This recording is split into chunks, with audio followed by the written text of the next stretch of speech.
I love licorice.com and I love Swedish candy, and my two worlds have combined. They launched a Swedish sour mix and we're gonna go through it together.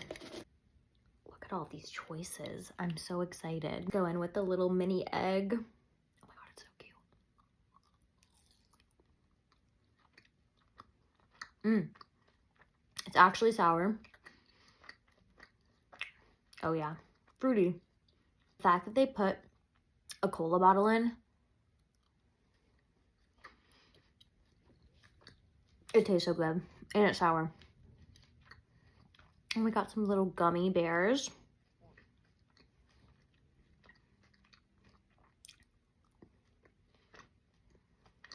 That's a good gummy. What are these? Cute.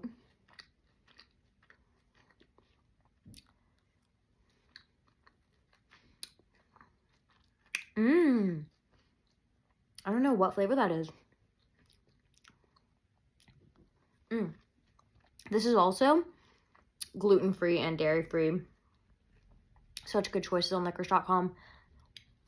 Very happy to see them bring some Swedish style candy in the mix. This one's cute. I gotta finish chewing. Let's see.